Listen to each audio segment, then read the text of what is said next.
Stop hiding it. That thing you think disqualifies you, that limitation you've been ashamed of, that's not your weakness. That's your assignment. And I need you to hear this because your entire life is about to change based on what you do in the next 72 hours. There's a man in the Bible named Samson. And before you think this is some religious story about strength, understand this. Samson's entire life was defined by one simple truth. His weakness was his weapon. See, Samson was born with an unusual condition. He had tremors, a neurological issue that made his body shake uncontrollably, especially under stress. His hands would tremble, his voice would quiver, the very thing that should have made him weak. That physical limitation was the thing that God was going to use to change everything. But Samson didn't know that yet. He grew up watching other men be confident, be steady, be normal, and he felt broken. He felt disqualified. He felt like he was missing something essential that everyone else had.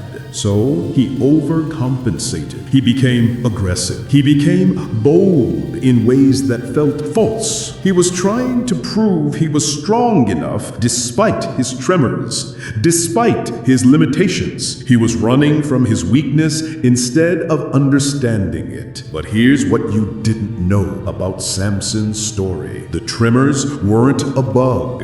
They were a feature. When Samson finally stopped hiding and started using his tremors, when he channeled that shaking into his strength, when he stopped seeing it as a flaw and started seeing it as a tool, everything changed. His tremors became a signature. They became recognizable. They became powerful. People knew when Samson was coming because they could feel the ground shake. His weakness became his announcement. This is where most people miss it. They think confidence means having no flaws. They think strength means having no limitations. But that's not how God works. God doesn't remove your weakness and then use you. God takes your weakness and transforms it into your greatest asset. Samson's tremors were tied to his nervous system, but they were also tied to his sensitivity. He could feel things others couldn't. He could sense danger before it came. He could detect deception in a room instantly. His tremor wasn't just a physical symptom. It was spiritual sensitivity. It was discernment. It was perception that other people literally didn't have access to because they were too busy being steady. And then something changed. Samson stopped apologizing for his tremors and started weaponizing them. He walked into situations where people were trying to deceive him, manipulate him, take advantage of him, and his body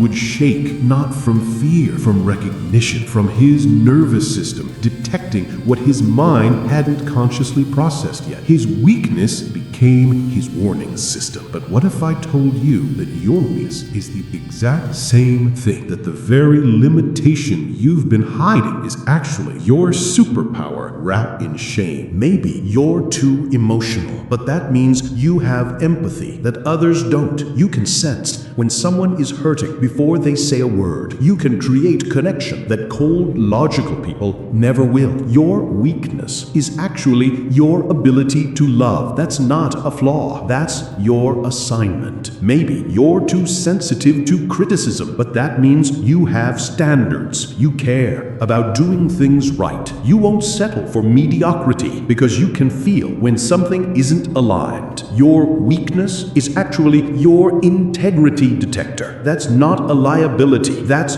your superpower. Maybe you struggle with anxiety, but that means you're a planner. You see risks others miss. You prepare for problems before they happen. You protect people because you anticipate what could go wrong. Your weakness is actually your protective instinct. That's not a disorder. That's your gift. In the next 72 hours, I want you to do something that will fundamentally shift how you see yourself. Take the weakness you've been most ashamed of, the thing you hid hidden, the thing you thought disqualified you, the thing you've apologized for your entire life. And I want you to ask yourself one question. What if this isn't my flaw? What if this is my fingerprint? Because here's the truth that changes everything. The people who will need you most aren't the people who have it all figured out. They're the people who need someone who understands struggle. They're the people who need someone who's been broken and rebuilt. They're the people who need someone whose weakness has become wisdom. Samson spent decades hiding his tremors, overcompensating, trying to be someone he wasn't. But the moment he accepted them, owned them, weaponized them, he became unstoppable. Not despite his limitation, because of it. His weakness wasn't what held him back. His shame about his weakness was what held him back. Stop running from it. Your limitation is your credential. Your struggle is your strength. Your sensitivity is your superpower. Someone needs your specific kind of broken. Someone needs your specific kind of different. Someone needs to see that you survived your weakness and became stronger because of it, not in spite of it. In 72 hours, when you stop hiding and start claiming, when you stop apologizing and start owning, when you stop seeing your limitation as disqualification and start seeing it as your assignment,